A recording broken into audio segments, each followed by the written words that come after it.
Welcome to Nourishing the Mother, where inspired women talk about the journey of motherhood through the common thread of parenting, relationship, and sexuality as a path to consciousness. We ask, in what ways can we show up more fully, live more meaningfully, parent more wholly, and love more unconditionally?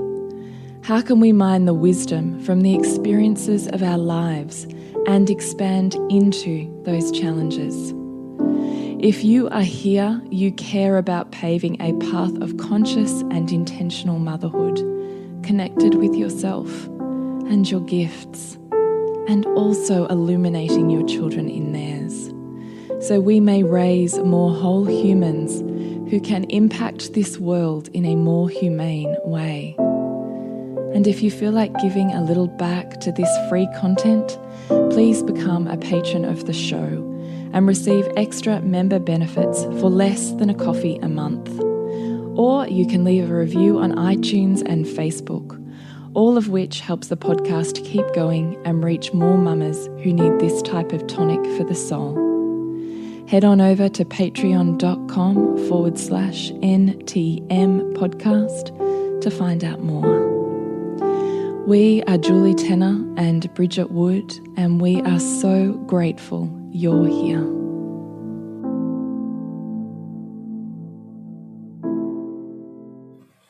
Hello and welcome to Nourishing the Mother. I'm Bridget Wood, and today it's just me.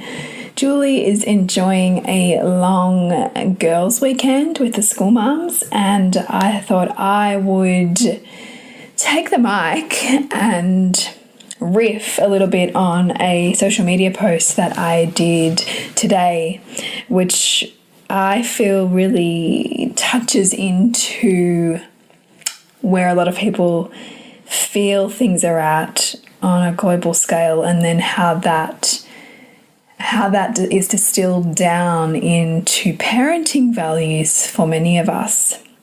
But before we get to that, I would love to remind you to jump onto nourishingthemother.com.au and sign up to our newsletter, where we do get in touch with you every once in a while with our latest happenings and sometimes some story sharing that we don't always do on the, more out there, less intimate social media space.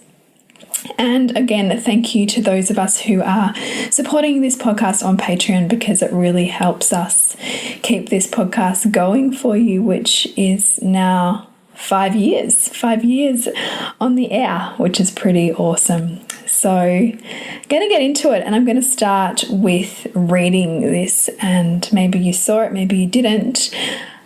But let's see where we land. So I put up the image picture is as above, so below, which is a Hermetic maxim, which is essentially talking that in the outer sphere is reflective of the inner sphere of the world, and on every outer macro level is reflective of the micro.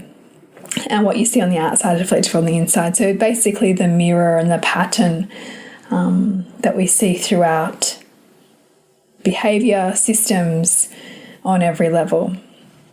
So I begin.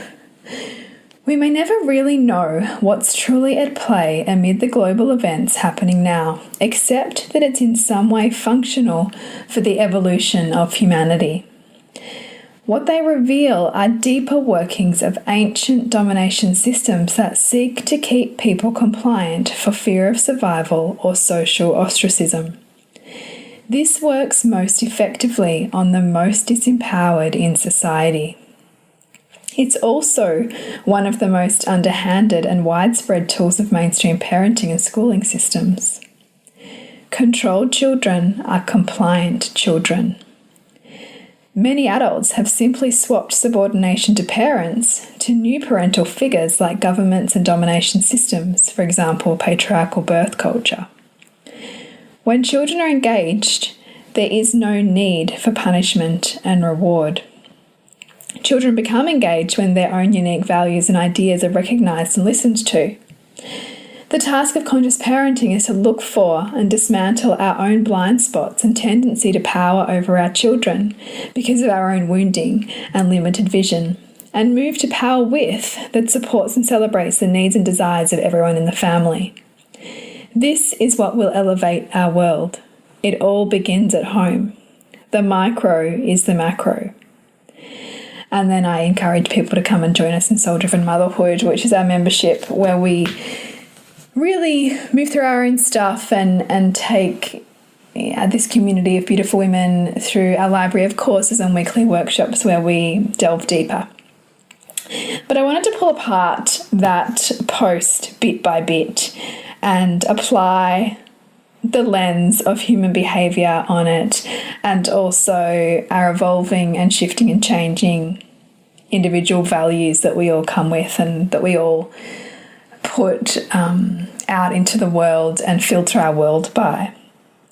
So the global events, I find this super interesting. So Julie and I both have social media feeds that are filled with lots of conscious type peeps, lots of spiritual leaders and people with that set of values who many of whom view what's happening as part of a global planetary shift, and that it's functional for the evolution of humanity, and that we know we need to hold on for the ride, but that it is on some level kind of exhausting to be part of and to feel the collective weight of this strange time where you can't just hop on a plane and go somewhere, or somebody that has lost their job, or the ripple effect is quite significant. The anxiety of a potential local or global recession if we're not there already,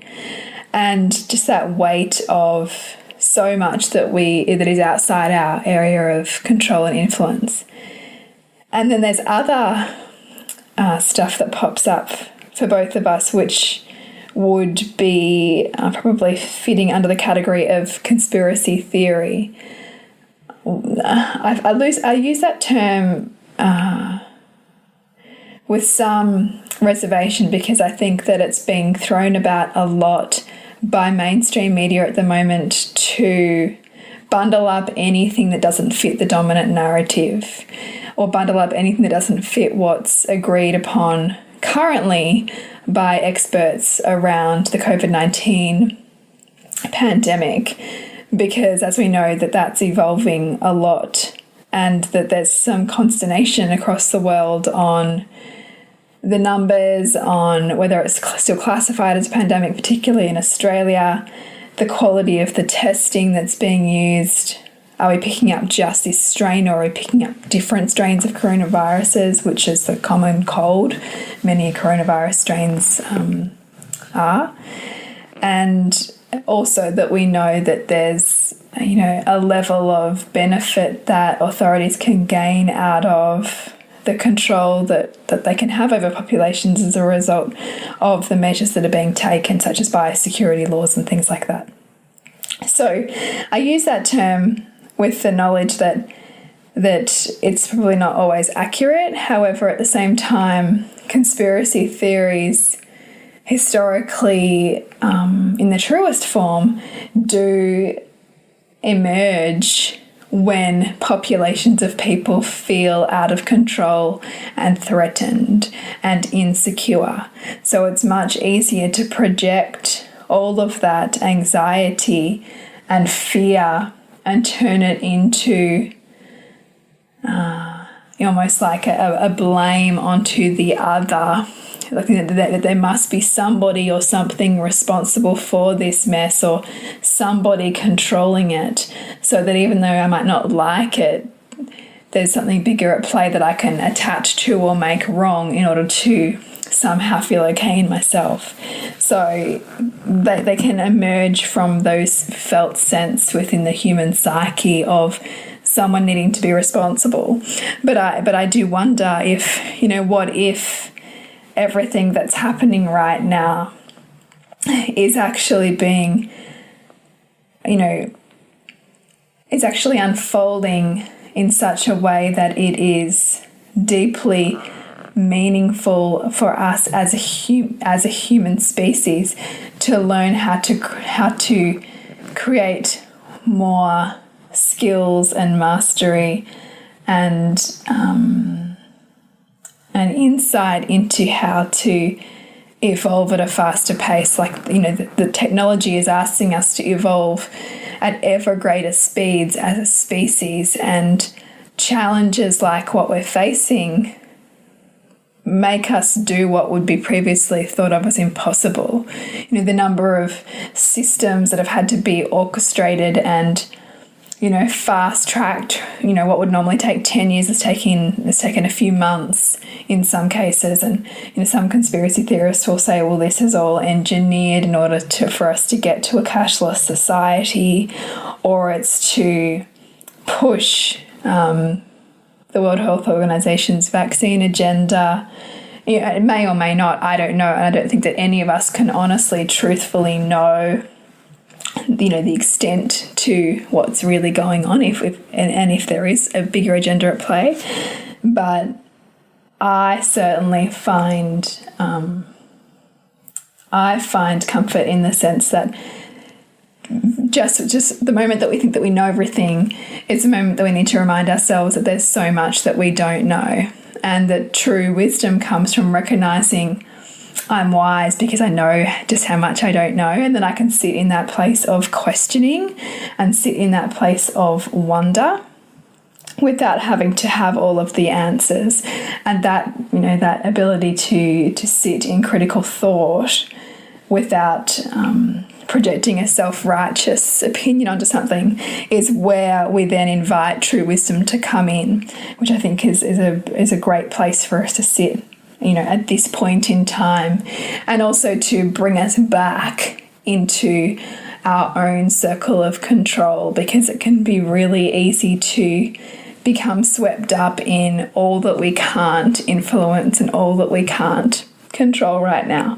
And particularly as mothers, and particularly with the influence that we have within our homes, and the all of the roles and responsibilities we're asking ourselves to embody, to come back into what we can influence and what we can control is really important for ourselves and for our own mental and emotional health right now, and also for our family. So I think it's a really good point to make at this juncture.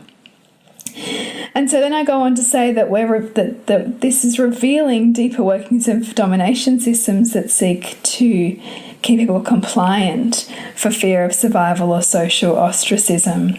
So domination systems, have the most power over over those populations who are the most lacking in education and financial and social empowerment. So the more that you are focused on survival, the more you're unable to influence the broader outcomes of a society, and the more that you are reliant upon governments and systems to look after you because you don't have the means, right? And so they're typically the people who are most at the mercy of, what we would say are more draconian measures. And that's the challenge, isn't it, for those of us who, if you think about Maslow's hierarchy of needs, and that you really can't be, unless your basic survival needs are met, you're not actually able to get to self-actualization. You're stuck in the more basic of human needs to fulfill. And so if we're really here to make a difference, then it's important, I think, to be able to ensure that as quickly as possible as humans that we do our best to fulfill basic needs and keep our security and ability to be fed and educated fulfilled, so that we can use our time on earth to be able to self-actualize and be of service to humanity, because that is where the true change and the true power of our ability to influence the world lies. And we can do this in such profound ways, and even in small ways, even in the way in which we raise our children, which is where I get to in this post, because I talk here about all of the ways in which parenting reveals to us our relationship with power or lack of power, and our relationship to all of our own emotional edges and stories and beliefs about children, beliefs about ourselves, beliefs about the world and how it looks, because the world is essentially a reflection of us. So if we feel that the world is supportive and a beautiful place, then that's reflective of where our own psyche's at and where our own beliefs about our ability to get our needs met are at. If we feel like the world is dangerous, unsafe, untrustable, then that's likely echoes some of our core childhood beliefs about how safe we are, and then that lens goes out into the world and is projected upon the world. So it's really interesting to ponder that, how we perceive the world right now, because the world is everything, right? It's light and dark, it's yin and yang, it's beautiful and a source of creation. It's also a source of destruction, and both of those are functional for our evolution and the evolution of humanity. I love the point that we're all here on earth to master the art of loving our two sides and the reflection of those two sides through others.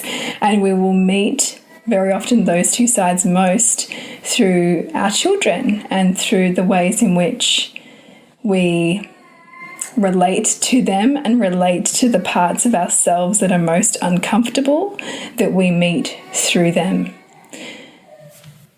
I dropped off there a little bit because, as you will have heard in the background, that was my baby Pearl crying, and my husband had said to me probably about a good hour ago now, "Yep, go record the podcast, I'll listen to Pearl."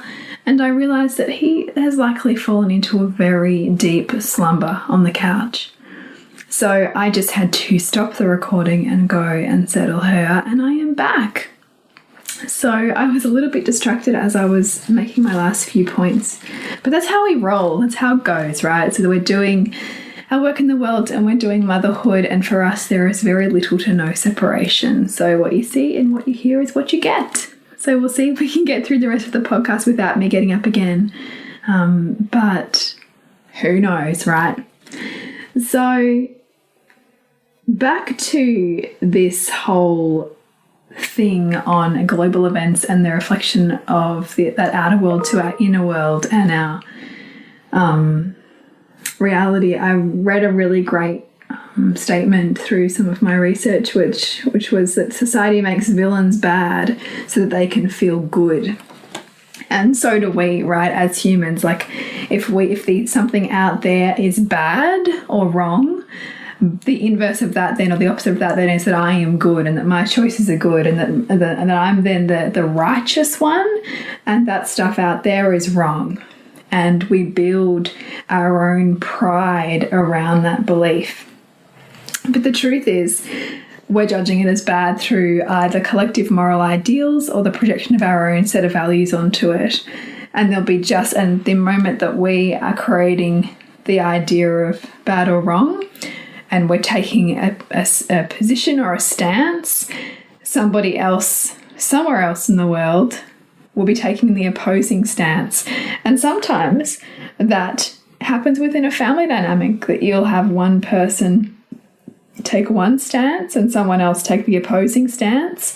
And sometimes if you can't see the order in that, you will then close off and shut down to that person and want to be away from them and become resentful because you're actually becoming cold towards them because they don't support your own values. And you'll then get close to somebody else who does support your values. And this is what happens in relationship all of the time. And the more addicted to support you are, and the more that you see love as only support, the more that you are likely to have more conflict in relationship because you want to always be supported. But the fact is we grow most at the border of support and challenge, and that we need them both and that they're both functional. What we often can be really great at as humans also is interpreting all of our new information so that our prior conclusions remain intact. So this is happening a lot around, I don't know if you've seen it, some of the ideas of people who are really against Bill Gates and against his vaccine programs, and the belief in some parts that perhaps this pandemic isn't a pandemic, it's a plandemic in inverted commas, and that they did a full simulation of an event just like this only about a year ago, and that therefore that indicates that this was all planned. And it's really, really easy to then, if you have a belief like that, to go and look for all of the evidence of why it's right, and go and look for all the evidence and the research that supports that view.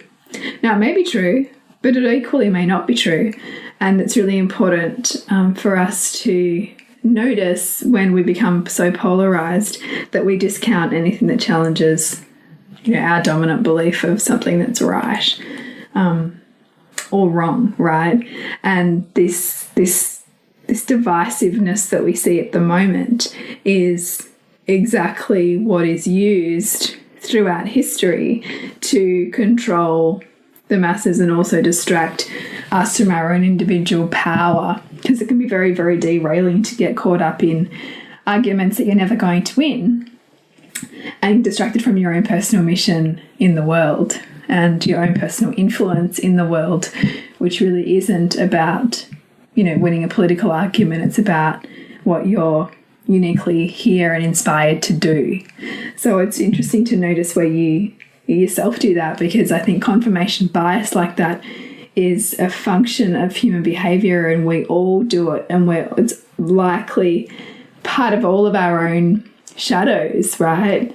And it's just becoming aware of it and being willing to be humbled enough to go, what if everything I think is not right? Like, my husband and I often have this conversation, like, I know, we feel like this, but what if the opposite's true? And sometimes you can feel like you're living in a parallel universe, and to know that you can love another for their choices, even if they're really different to yours, is also the degree to which you can love yourself and the own evolution of yourself as you grow and shift and change in your beliefs. Because you will, as you climb in your own spheres of awareness and influence. And also, the more that you can love those pieces and appreciate their function, the more that you can appreciate your child's very likely different set of values to you, because in a family you're going to have all different kinds of values and expressed and traits expressed for the function of the whole family and the dynamic that's seeking to help everybody grow. On the other piece of what's happening on a global level, and what can happen among conscious communities in denouncing it, is also this principle that the large and successful can stoke suspicion and cynicism from the small and unsuccessful, because it's really easy to blame the 1% or to blame organised power or capitalism for the challenges of the many.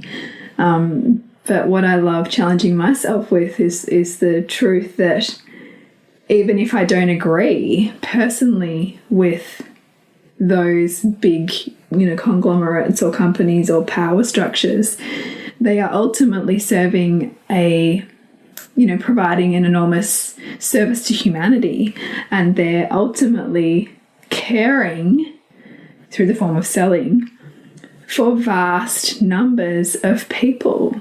So they're actually loving humanity, even if they serve humanity in ways that I might find challenging. So what that then does at an individual level, if we're willing to see it that way, it asks us to wake up our service. Okay, well, in what ways am I contributing to humanity? In what ways am I of service?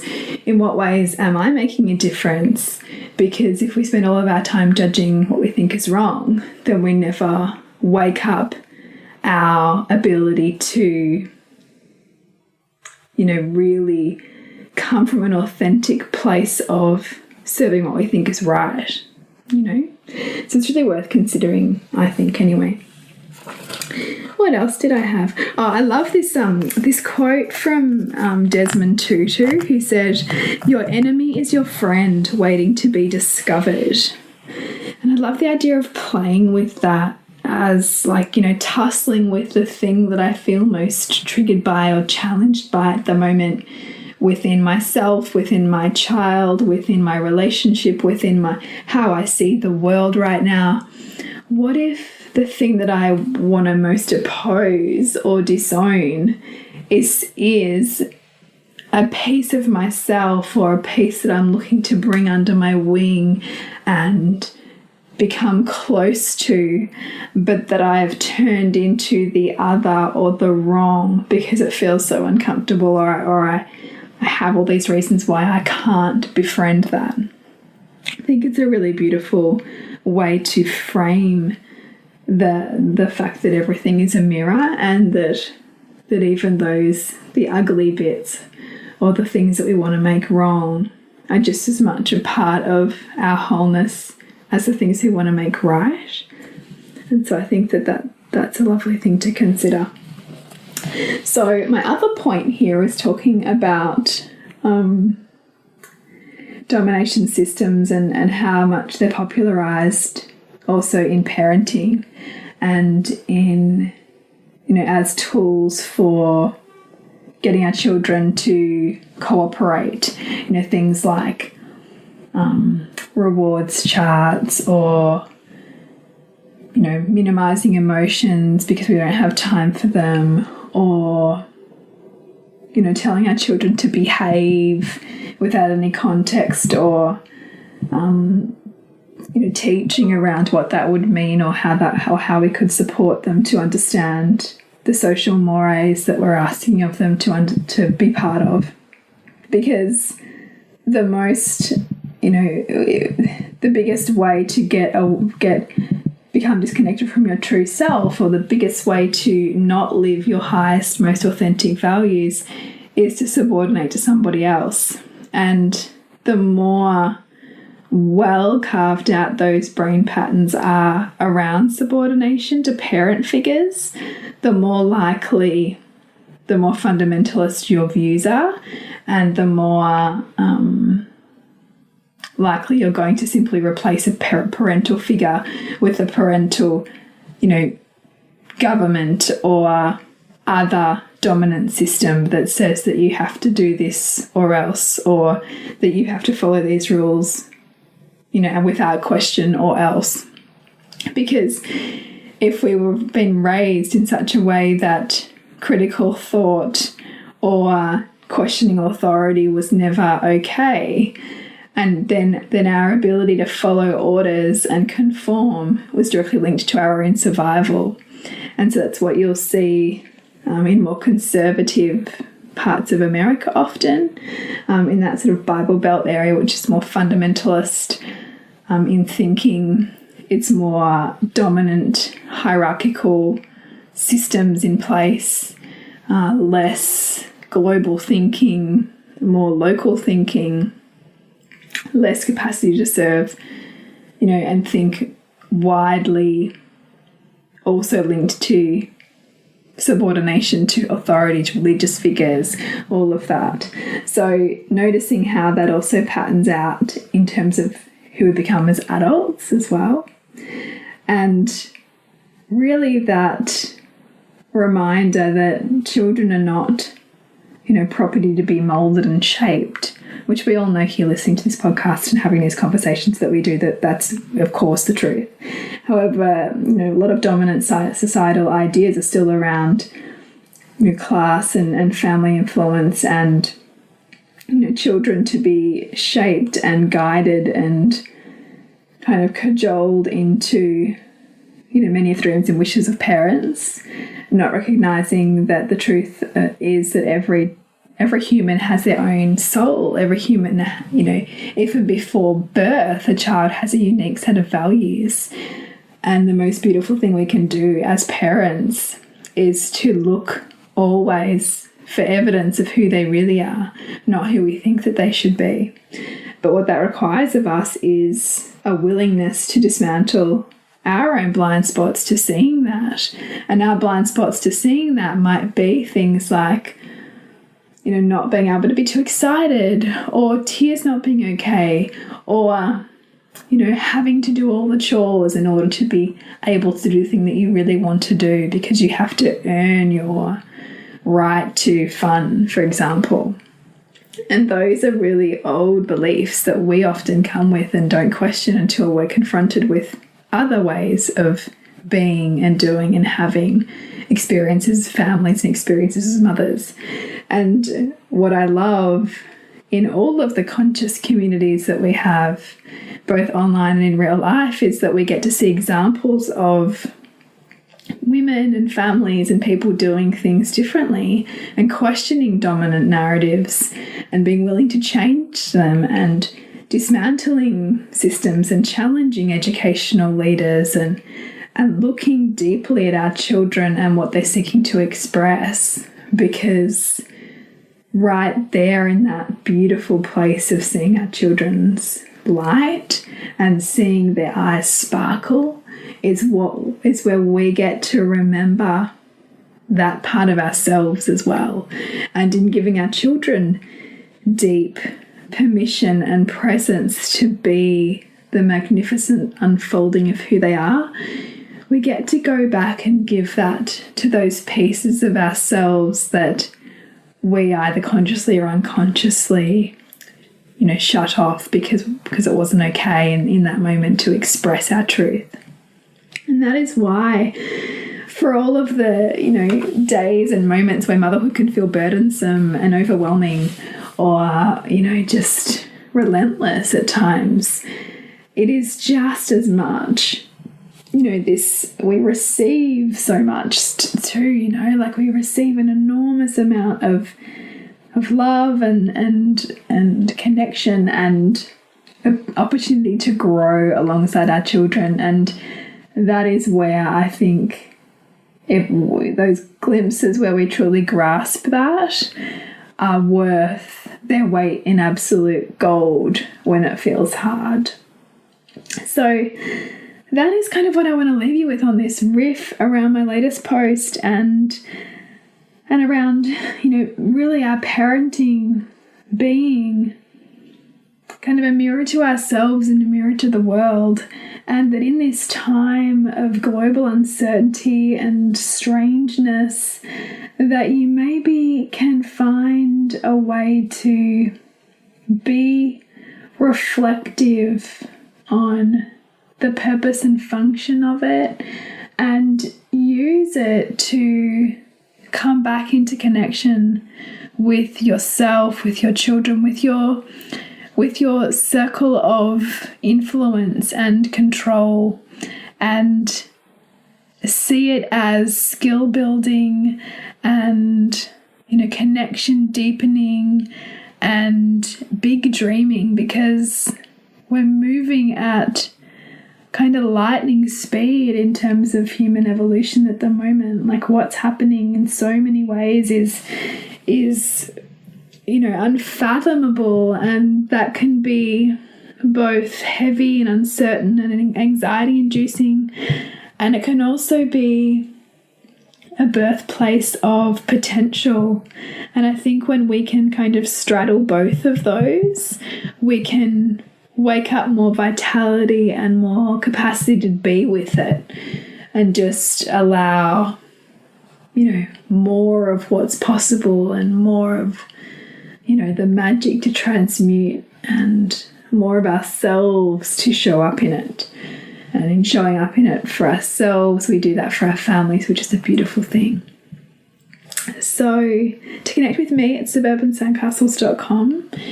To connect with Jules, as you know, it's the Pleasure Nutritionist, and she's been doing some amazing stuff lately.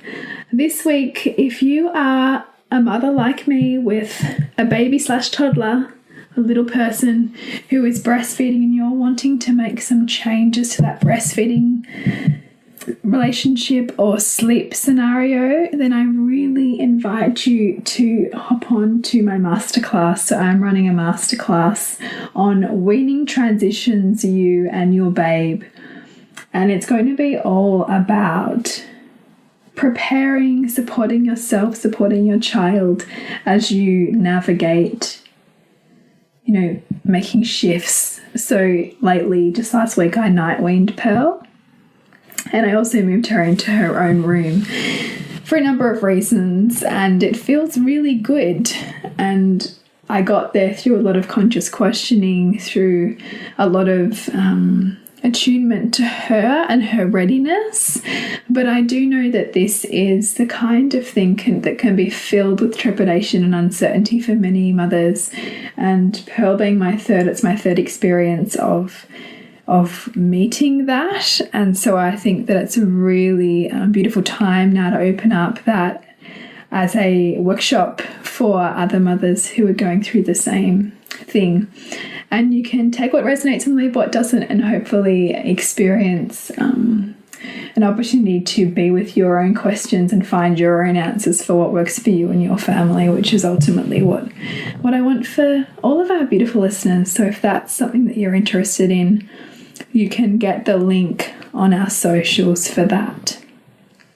So please remember to nourish the woman, to rock the family, and we will see you next week when we continue to peel back the layers on your mothering journey.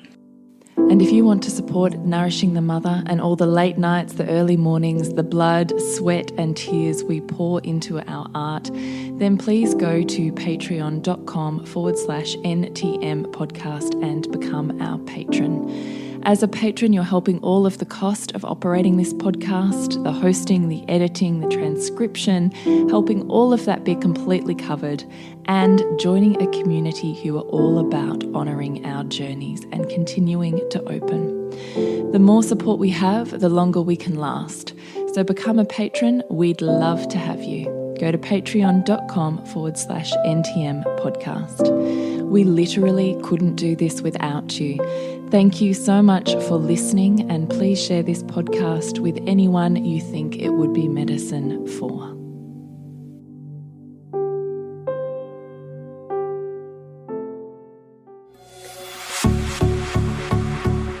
This has been a production of TheWellnessCouch.com. Check us out on Facebook and join in the conversation on Facebook.com/TheWellnessCouch. Subscribe to each show on iTunes and check us out on Twitter.